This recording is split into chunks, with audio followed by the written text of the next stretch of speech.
Hi, this is John Ochins, and we're at the Addison Senior Center again for the next edition of My Life.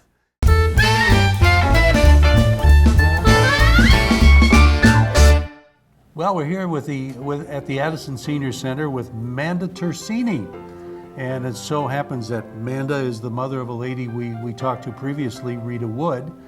And so, Manda, I know that you've lived in this area around Lakeview for over 60 years, right? Right. Okay. And where did you live before that? 11 Mile and John R. I graduated from high school there. In Detroit, right? It was Royal Oak. Royal Oak, right, okay. But you were closer to the Detroit area back then? No. I was right at it. Yes, okay. Before that, did you come here from another state, or? Yes. My dad brought me here from Kentucky. How old were you when you came here from Kentucky? 15. Okay, so you were getting into high school when you came here? I started 10th grade at 11 Mile and John R. All right. Tell me about going to grade school in Kentucky. What was that like? Well,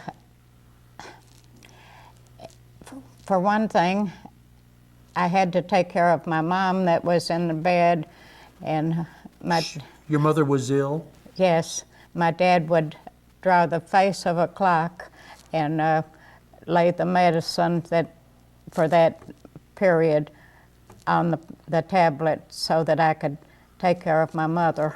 While he was at work, is Yes. that right? Yes. That was a big job for a young girl. I was in the 3rd and 4th grade. Did you have any brothers and sisters to help you out? No, I had 2 sisters that was 5 and 6 years younger than me. I raised them. Were you living in a big town in Kentucky or a little town? A little town, population 500. What kind of school did you go to back there? Actually, just regular schools. I mean, was it a little school because you were in a small town? Basically, yes. It wasn't like a one-room schoolhouse or anything like that, though, was it? No, because the coal camp took care of the population. So your dad was a coal miner? Yes. Tell us more about living in the coal camp. What was that like? I had my freedom, and the houses were close together, so, we didn't have theaters, but there was a family of 10 people, 10 families, sort of tied together, and we had a party at a different house every weekend. Did people kind of look after each other? Were you close? Yes. Yes, And they did. were they involved in helping to take care of your mother? No. No, I had that. My dad would draw the picture of a clock and put the medicine on that. So that you gave her the medicine at the right time. And I had to keep the fire burning. We had a grate for heat. You know Yes. what a... Yes, I know what you mean. Okay, did you burn coal for heat? Is that what you did? Yes. Now, when you moved to this area from Kentucky, was it because your dad wanted to get into a different line of work? Yes, they had no unions back then, and he organized the first union of the coal miners, and he told them if they didn't give him a better paying job, as soon as he got his first vacation check, he was gone. And So he knew what he wanted to do. they said, "You'll be back, you won't leave us." And how did your mother do through all this? Well, my mother had spent a year in the TB sand, and so she'd been kindly away. I went and lived with my grandmother for a year because my mother felt that a young girl needed a woman's guidance. So your mother was fighting tuberculosis, is Yes. this right? Yes. Okay. So you spent some time with your grandmother. How did you feel about all this? That had to be kind of tough on a youngster. I knew that I had to stay with Grandma, and we moved from Middletown, Ohio, back to Wolfe County, Kentucky. And so I was living in Kentucky whenever Mom got out of the hospital. I see. So Did your mother come up here to the Detroit area yes, with you? she made it up here, and she lived about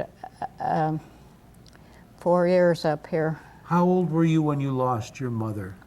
19 with 2 little sisters to take care of.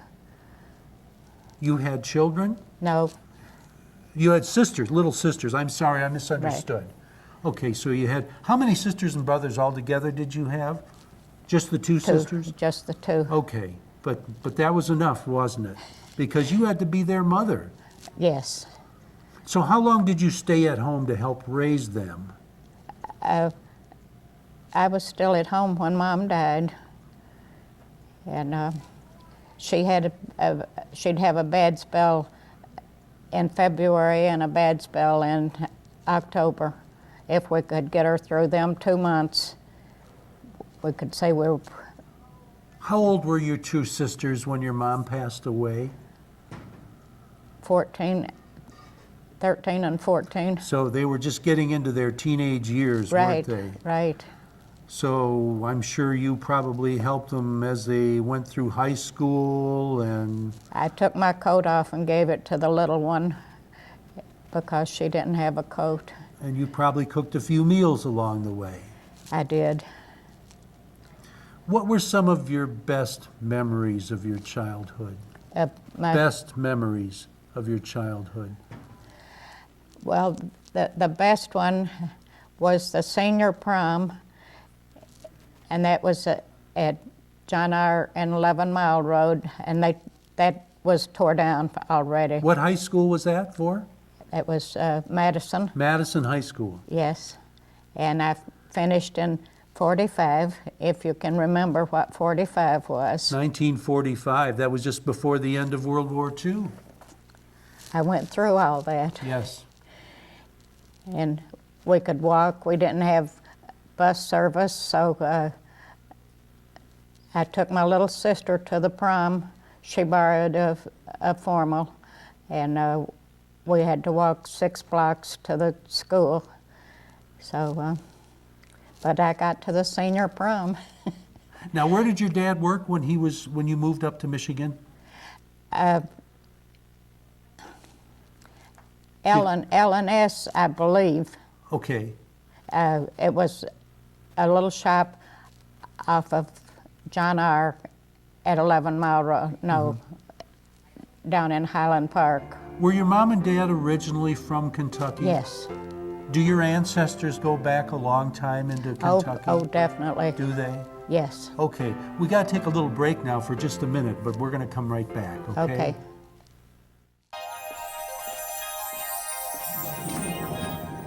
Can you concern with me?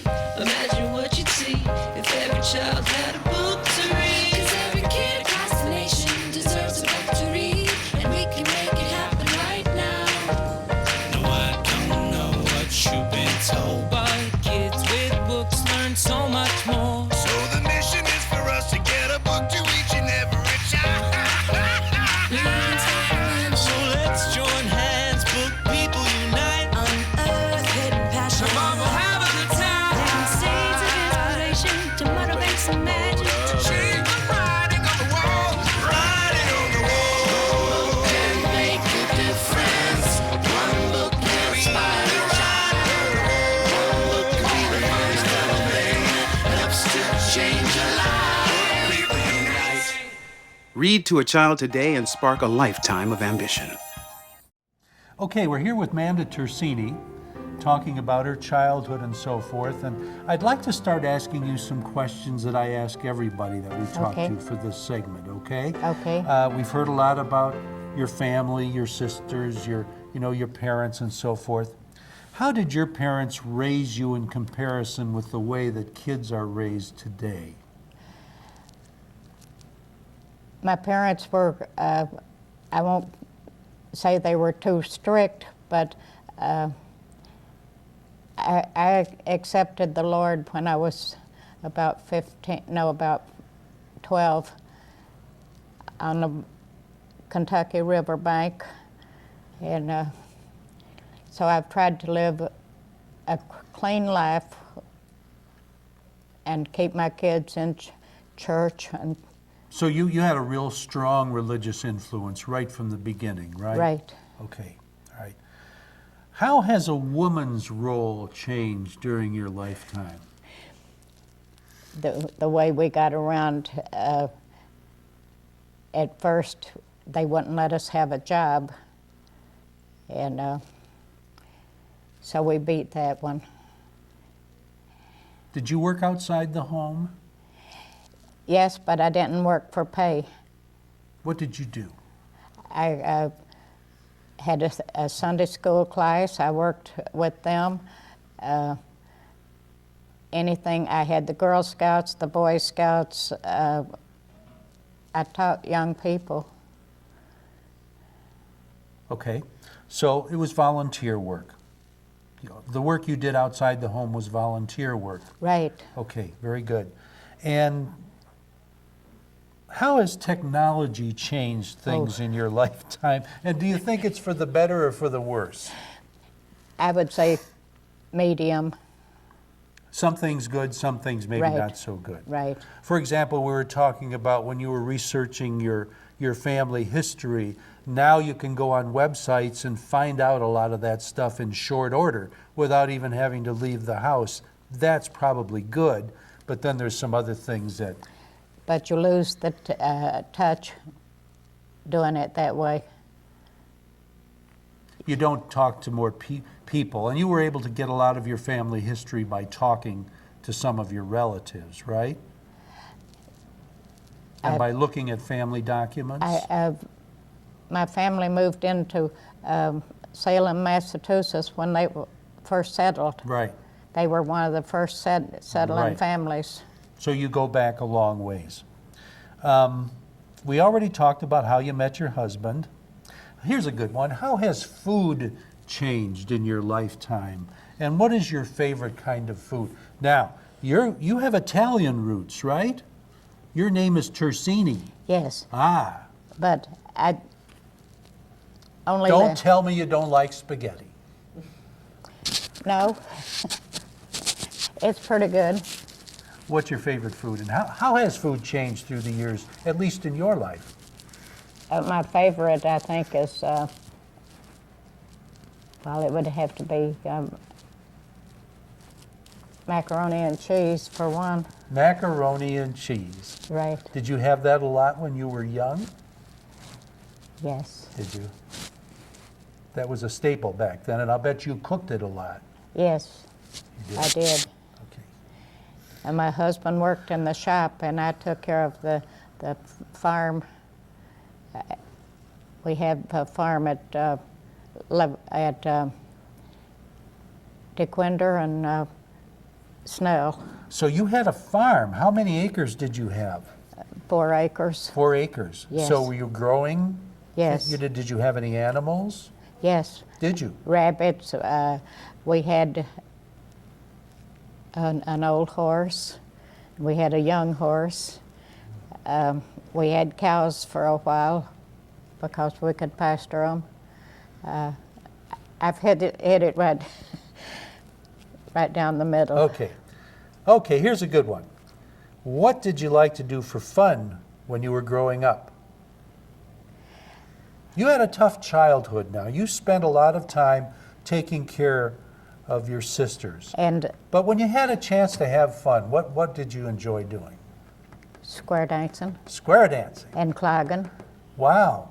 And was this back in the coal camp there? Yes, yes. Were there people who played instruments that, Yes. so you could square Yes. dance too? And my dad said the first I could really talk, I heard music on the porch next door and said, "Listen, Daddy, pretty music," and started dancing. Really? So you love to dance? Yes, I started dancing when I was 2. Did they have a special place for the dances in the coal camp? No. Where there was 10 families got together, and every 10th Saturday it was your turn, I see. and you provide the refreshments, and What a wonderful custom. yes. All right, here's one to test your memory banks on. What was the first movie you ever saw in a theater? The first movie in the theater. I can't even remember. It was after I come to Michigan. No, they did have Saturday evening for the young people, but I had to walk 3 miles each way to get to it. So you didn't make the walk that often. I didn't go that often, no. As you think back, do you have a favorite movie? No, Okay. just good dance music. What about your favorite song? Do you have a favorite song? I liked them all. But did you like mainly country western kind of music or square yes, dancing no. music? Country western. But if I got really depressed, I'd take my old guitar and go in the back bedroom where I thought no one was listening, and I would Probably better and cheaper than any psychiatrist, right? write. That's wonderful. I'm a hillbilly, so Hey, you're a good person. All right. How much did you pay for gasoline when you started driving? I think it was something like 50 cents a gallon. 50 cents a gallon? No kidding. All right, think back to the coal camp days now. Did you have electricity in the coal camp? Yes. You did. Did you have indoor plumbing in the coal camp? You didn't. And obviously you didn't have TV because that was before TV, but you had radio probably. Right. Did you have any favorite radio shows that you'd listen to? We listened to, like I said, the 10 families kindly stuck together. Right. And we entertained each other. That was part of the entertainment then, Right. huh? Okay.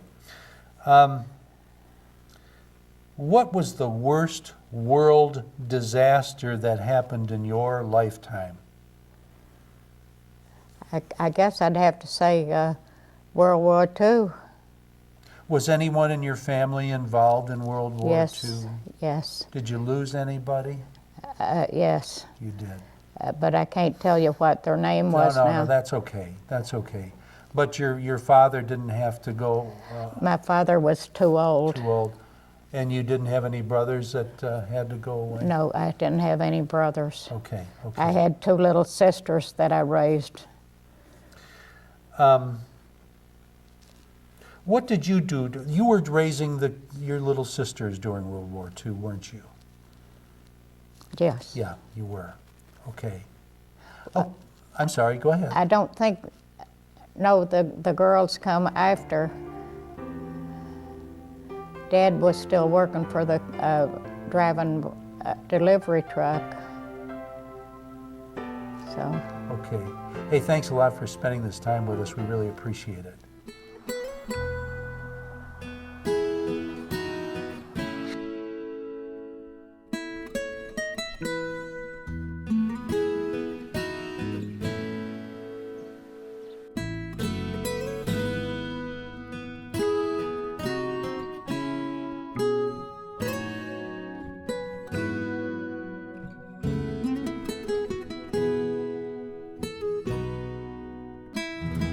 We're talking with Manda Tersigni here at the Addison Senior Center, who's just got a fascinating story about her early life and helping her mother as she had tuberculosis and helping to raise her younger sisters.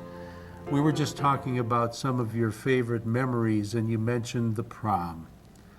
Now, and you helped raise your little sisters when they were teenagers because your mother passed away. And my dad turned alcoholic. Oh my, you had some big challenges. So I took my coat off and gave it to my little sister so she could go to school.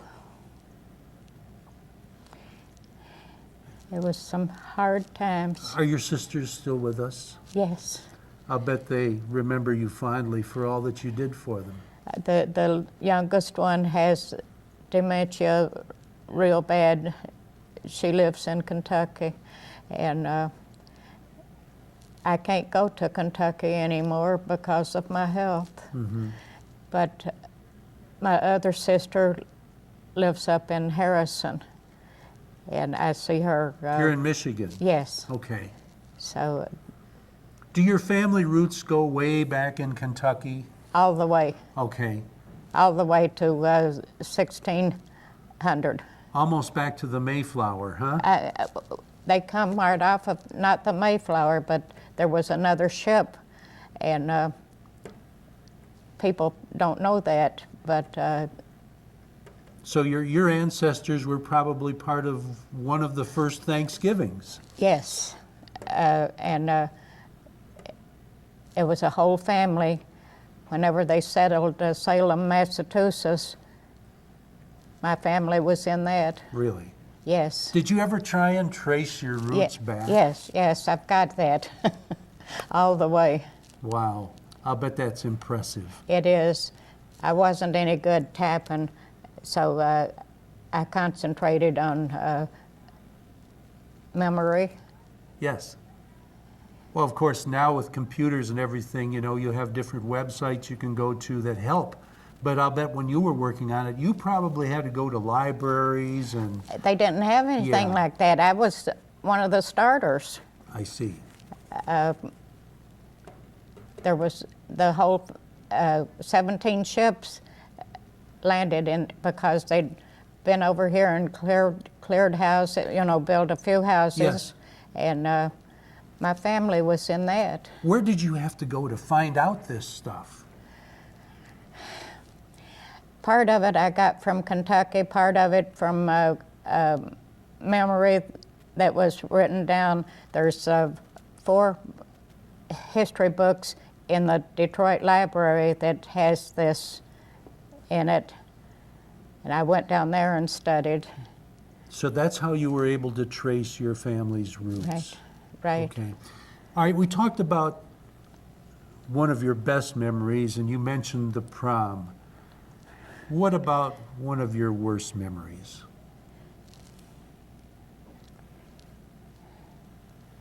Whenever my mom died, That was tough. because I knew I had the 2 little girls to take care of.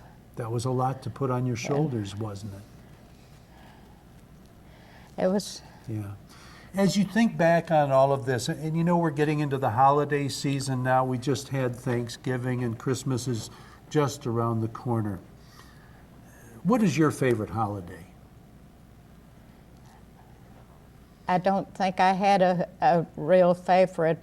I think I combined the religious holidays and As you think back of those times when you were helping to raise your sisters and when your mother was going through a tough time, do you remember a particular holiday that was just memorable, was really happy, something good happened? I think it was the thing that's coming out is whenever my little sister was born, and of course we didn't know why we couldn't go in the house, but she was born at home, and Things were a lot different about those things back then, Right. weren't they? and she's got dementia so bad now she don't even recognize me. So I'm sorry to hear that. Okay, so you've lived here for since 60-some 45. years. Okay. Over your lifetime, what is one of the biggest changes that you can think of? The schools. How are they different?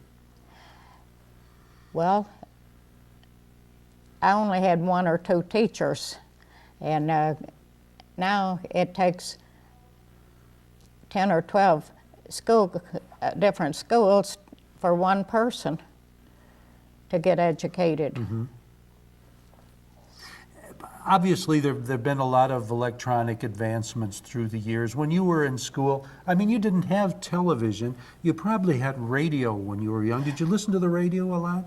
No, Saturday night we got Uncle Dave Macon in the hillbilly music On the radio or live? on the radio. Okay. Did you play a musical instrument?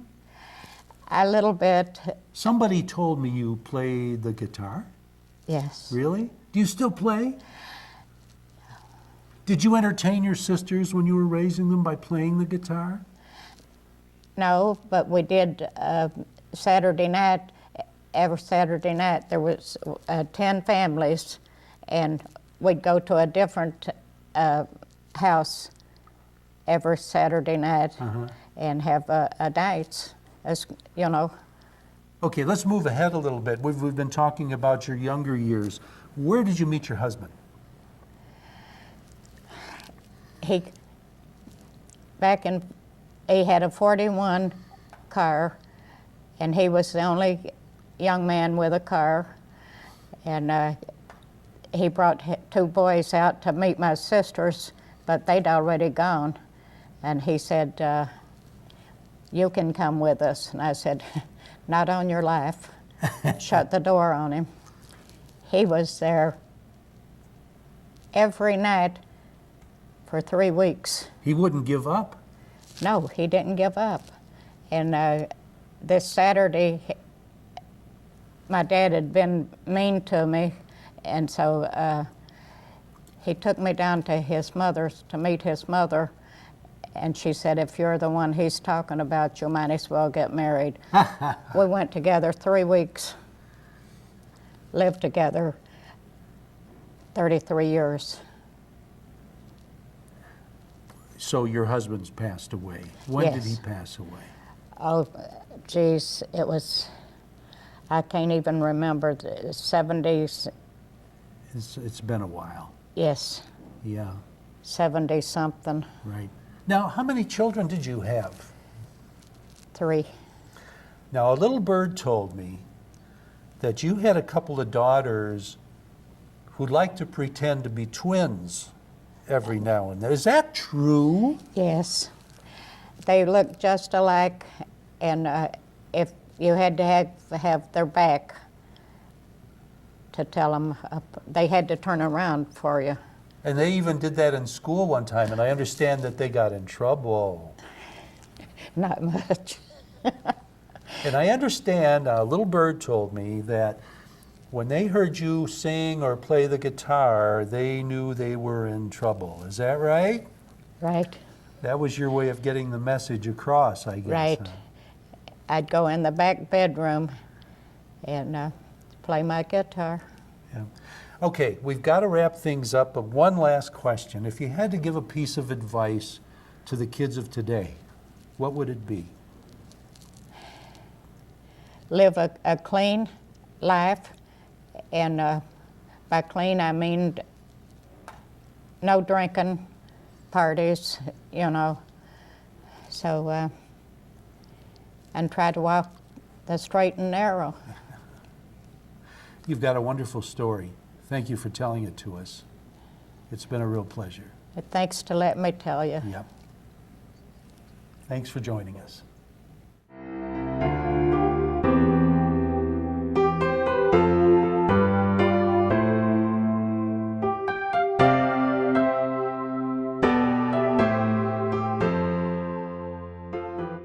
You're watching OCTV, Oxford Community Television, serving Oxford, Addison Township, and the village of Leonard.